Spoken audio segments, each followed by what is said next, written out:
नमस्कार, मी संदीप काळे या साम टीव्हीच्या खास कार्यक्रमात आपलं सगळ्यांचं मनपूर्वक स्वागत करतो। निवडणुका येऊ लागलेल्या आहेत, त्या पलीकडे जाऊन या निवडणुकीत युवकांची असणारी भूमिका अत्यंत महत्त्वाची आहे।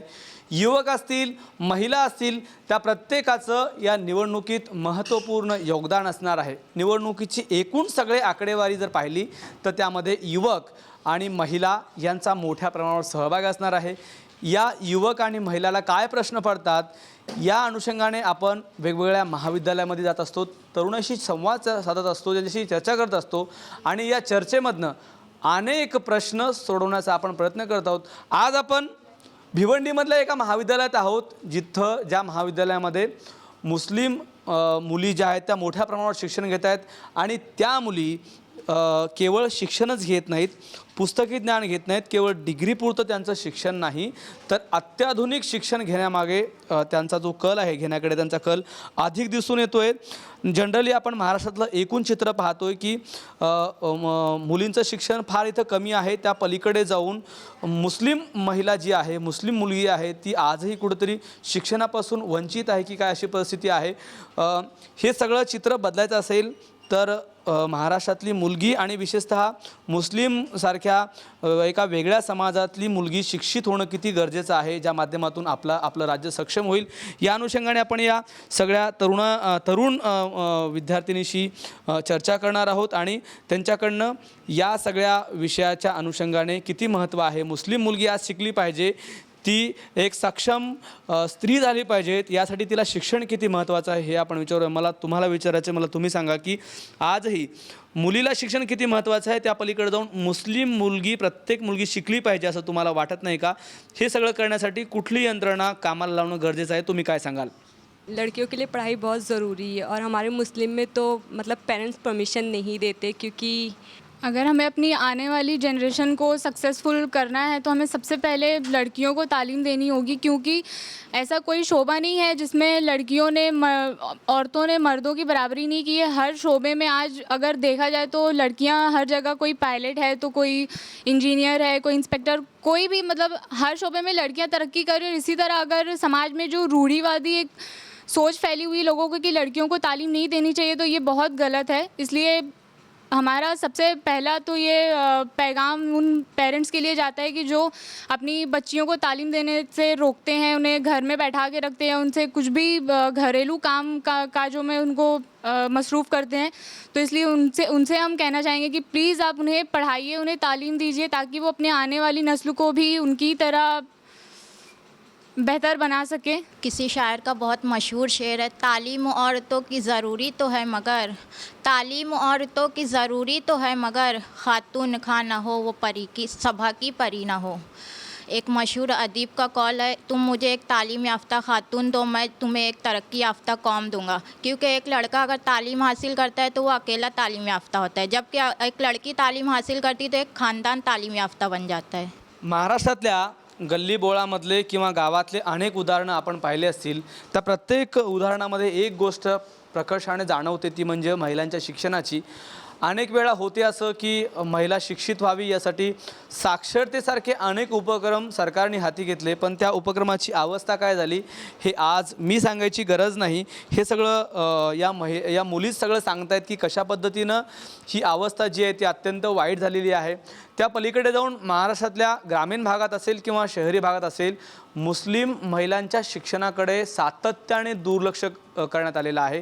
त्यासाठी वेगळं काहीतरी पॅकेज असावं, त्यासाठी काहीतरी वेगळं सरकारने यंत्रणा आखावी असं अनेक वेळा म्हटलं जातं, मात्र प्रत्यक्षामध्ये होत काही नाही। मात्र आता ज्या मुली शिकलेल्या होत्या त्यांच्या नंतरची पिढी समाजामध्ये सक्षमपणे उभं राहण्याचं काम करते। ती केवळ पुस्तकी ज्ञान घेत नाही तर कम्प्युटरसारख्या अनेक वेगवेगळ्या विषयामध्ये ती आपण अत्यंत तरबेज कसं होईल यासाठी प्रयत्न करते। वेगवेगळ्या स्पर्धा परीक्षा असतील, वेगवेगळे कोर्स असतील, ती अवगत करून समाजातला एक महत्त्वपूर्ण घटक बनण्याचा प्रयत्न करत असते आणि अशाच घडत असलेल्या मुलींशी आपण चर्चा करत आहोत, संवाद साधत आहोत आणि त्या संवादाच्या माध्यमातून एक गोष्ट आपल्याला समजून घ्यायची आहे। त्या गोष्टीच्या माध्यमातून समाजाकडे आपल्याला एक वेगळा मॅसेज पाठवायचा आहे की आज मुस्लिम समुदायामधली मुलगीसुद्धा कमी नाही आहे, ती चूल आणि मूल या पलीकडे जाऊन शिक्षणाची तिनं कास धरलेली आहे आणि ती उच्च शिक्षित होण्याचा प्रयत्न करते, ज्या माध्यमातून जो काही मागास असलेला समाज असेल तो उन्नतीकडे जाईल या दृष्टीने.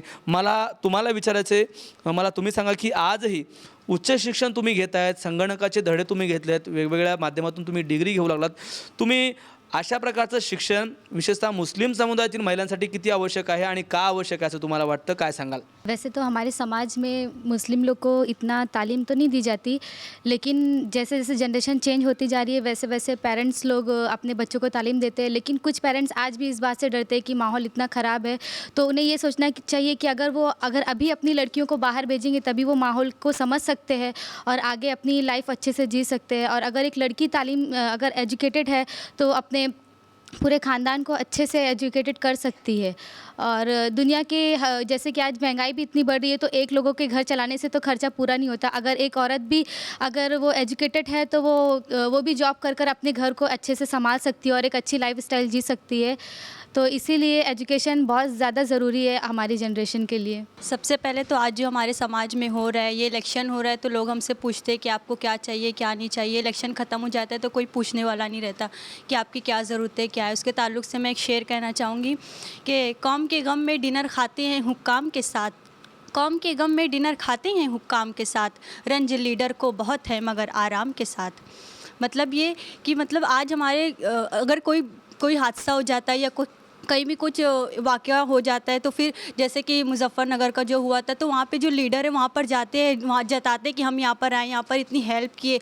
बाद में वो अपने घर पे जाकर आराम से ऐश से मज़े से बैठते हैं, खाते पीते, उन्हें कोई फ़िक्र नहीं होती है. तो मैं इसी ताल्लुक़ से बोलना चाहूँगी कि हमारे जो लीडर है वो ऐसे होना चाहिए कि जो हमारे समाज की फ़िक्र करे, कौम की फ़िक्र करे और एक अच्छा समाज उभर कर सामने आए. महाराष्ट्रातल्या कुठल्याही भागात आपण गेलं तर मुलीचं शिक्षण अत्यंत कमी आहे आणि त्यामुळे उद्भवणारे अनेक प्रश्न आपण बघितले आहेत आणि कदाचित त्यामुळेच महिलांचं मुलींचं राजकारणामध्ये येण्याचं प्रमाण खूप कमी झालेलं आहे. आपण या इन्स्टिट्यूटमध्ये या महाविद्यालयात यासाठी आलो की इथे बहुतांशी मुली ह्या मुस्लिम समुदायाशी संबंधित आहेत आणि त्या मुली आज अत्यंत उच्च शिक्षण घेत आहेत. त्याचं कारण असं की मुस्लिम समुदायामध्ये मुलींचं शिक्षण अजिबात नाही आहे, त्याचं प्रमाण फार कमी आहे आणि या सगळ्या मुली आपल्या समाजाच्या व्यतिरिक्त पलीकडे जाऊन सगळीकडे एक मॅसेज देत आहेत की इथलं एज्युकेशन अत्यंत चांगलं आहे. चांगला आणि सक्षम समाज जर घडवायचा असेल तर इथल्या प्रत्येक मुलींनी शिक्षणाचा प्रवाहात येणं अत्यंत गरजेचं आहे. त्या पलीकडे जाऊन या मुलींना असा प्रश्न पडलेला आहे की महिला आणि मुली राजकारणात येणं अत्यंत गरजेचं आहे. मला तुम्हाला विचारायचं, मला तुम्ही सांगा की आजही आपल्या महाराष्ट्रात असेल, देशामध्ये असेल, मुली आणि महिलांचं प्रमाण राजकारणात येणं तर फार कमी आहे. विशेषतः महाराष्ट्रामधल्या मुस्लिम समुदाय एकही महिला, फौजिया खानसारखं एखादं उदाहरण सोडलं तर आज फार कमी महिला राजकारणामध्ये आहेत, अशी परिस्थिती आहे. तुम्ही काय सांगाल, अशा पद्धतीनं जर महिला राजकारणात येत नसतील तर महिलांचे प्रश्न सुटतील का, काय सांगाल तुम्ही? अगर पेरेंट्स लड़कियों को पढ़ाएंगे लिखाएंगे आगे बढ़ाएंगे तो लड़कियां पॉलिटिक्स में आ सकती है, क्योंकि वो लोगों के पास कुछ ना कुछ हुनर होगा जिसकी वजह से वो आगे बढ़े और बाहर निकले और पॉलिटिक्स में आए. ये सवाल है कि लड़कियां जो है वो पॉलिटिक्स में क्यों नहीं है, मगर है उनकी जो तादाद है वो ज़्यादा क्यों नहीं है. सबसे पहले मैं ये पॉइंट क्लियर करना चाहूँगी कि आजकल लड़की को पढ़ाया कम जाता है, क्योंकि बहुत से अलग अलग समाज में, नॉट ओनली मुस्लिम समाज में भी ये कॉन्सेप्ट है कि लड़कियों को पढ़ाना नहीं चाहता है. लेकिन मैं बात को, कॉन्सेप्ट को क्लियर करना चाहती हूँ कि इस्लाम में पहले से इसकी इजाज़त दे दी गई है, क्योंकि तालीम को जो है, जो एजुकेशन है वो गर्ल्स एंड आदमी और औरत दोनों में जो है उसको फ़र्ज़ करार दिया गया है, कंपलसरी कर दिया गया है. बट आज हमारे समाज में जो है वो लड़कियों को तालीम नहीं दिया जाता, और दिया भी जाता है तो 10वीं या 12वीं पढ़ा के उनकी शादी कर दी जाती है. आज हमारे समाज में ये रूल चला है कि लड़की पैदा नहीं हुई कि उसकी शादी के बारे में इंसान, जो माँ बाप है, वो सोचने लगते हैं. बट ऐसा नहीं होना चाहिए. अगर हमारे समाज में एक लड़की तालीम याफ्ता होगी तो वो अपने, ये कहा जाता है कि अगर एक लड़की तालीम याफ्ता होगी तो पूरा समाज तालीम याफ्ता होगा.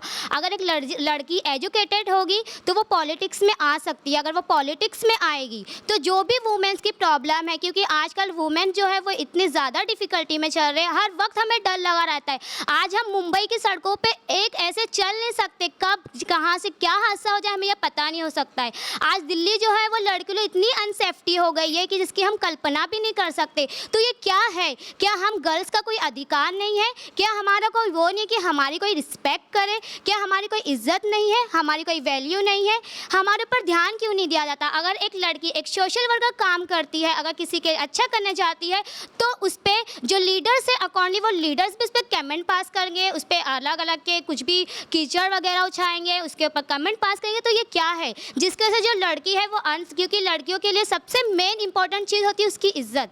उसके ऊपर अगर कुछ आँच आती है तो वो लड़की वहीं पर टूट जाती है। तो सबसे जो पॉलिटिकल जो है वही रास्ता बंद करके बैठे हैं हमारे लिए, वही हमें आगे नहीं बढ़ना चाहते। अगर हम आगे बढ़ेंगे तो ये जो आज देश हमारा जिस तरह से जा रहा है वो देश उस तरह से नहीं होगा। क्योंकि रानी लक्ष्मीबाई जो भी हमारे देश में थी उनके बारे में सोचो, वो कितनी ब्रेव थी। अगर लड़कियां आएगी, लड़कियां अगर पॉलिटिक्स में इंटर हो गई तो जितने भी पॉलिटिकल है सबको भागना पड़ेगा, क्योंकि हम जो है वो देश का नक्शा ही बदल देगी। लेकिन जो पॉलिटिकल है वही हमारा रास्ता रोक के बैठे हुए हैं। इसलिए मैं ये एक मशहूर जो शायर है, मुझे उनका शेर याद आता है कि उन्होंने बहुत खूब कहा है कि राह रोके हुए खुद रहनुमा बैठे हैं, राह रोके हुए खुद रहनुमा बैठे हैं, अब कोई काफिला गुजरे तो किधर से गुजरे। लेकिन मुझे उम्मीद है कि एक दिन ज़रूर आएगा जब ये हिंदुस्तान में जो है सिर्फ गर्ल्स की हुकूमत होगी और गर्ल्स जो है वो सेफ्टी होगी, दिल्ली की सड़कों पे, भिवंडी की सड़कों पे, मुंबई की सड़कों पे एकदम अच्छे से जा सकेगी, ब्रेवली, बिगर डर वो खौफ के जा सकेगी। बस मेरा यही पॉइंट ऑफ व्यू और मैं सबसे यही इल्तिजा करना चाहती हूँ कि अपनी बच्चियों को इतनी तालीम दे कि वो उस बुलंदी के मुकाम पे पहुँचे जहाँ पे लड़के जो है वो उसकी बराबरी ना कर पाए, क्योंकि लड़की जो है वो गर्ल्स का फ्यूचर है, वही आने वाला हिंदुस्तान है, वही आने वाला हमारा समाज है। महाराष्ट्रामधल्या अनेक कानाकोपऱ्यामध्ये आपण पाहिलं असेल की महिला मुली सुरक्षित नाही आहेत. त्याचं कारण शिक्षण हे जरी असलं तरी आजही मुलीकडे बघण्याचा दृष्टिकोन समाजाचा बदलला नाही. कदाचित त्यामुळेच हे सगळे प्रश्न उद्भवत असतील आणि हे सगळे प्रश्न उद्भवू नाही यासाठी अनेक महिला मुलींनी कशा पद्धतीनं वागायला पाहिजे, कशा पद्धतीनं एज्युकेशन घ्यायला पाहिजे, अत्याधुनिक शिक्षण असेल, संगणकीय शिक्षण असेल, किती महत्त्वाचं आहे या पलीकडे जाऊन अनेक वेगवेगळ्या प्रश्नाची उत्तरं या सगळ्या शिक्षित मुलींनी आपल्याला दिलेली आहेत. आपण आत्तापर्यंत महाराष्ट्रातल्या संस्कृतीमध्ये एक बघितलं असेल की बुरख्यामधली स्त्री कधीही कुठल्या कॅमेऱ्यासमोर येऊन बोलत नाही आहे किंवा एज्युकेशन चांगलं घेत नाही आहे, पण आता ती परिस्थिती राहिली नाही आहे. मुस्लिम समुदायामधल्या सुद्धा मुली अत्यंत उच्च शिक्षण घेत आहेत, त्या चांगल्या पद्धतीनं संभाषण करू शकत आहेत आणि जग कसं आहे आणि ते कशा पद्धतीनं बघावं ह्या अत्यंत सक्षमपणे त्या सांगू लागल्यात. मला वाटतं आणि या सगळ्या मुलींनासुद्धा वाटतं की हा समाज बदलला पाहिजे. हा समाज बदलायचा असेल तर या समाजामध्ये वेगवेगळ्या घटकांना समावेश करून घेतलं पाहिजे आणि त्या पलीकडे जाऊन मुलींचं शिक्षणसुद्धा अत्यंत महत्त्वाचं आहे असं या सगळ्या मुलींना वाटतं.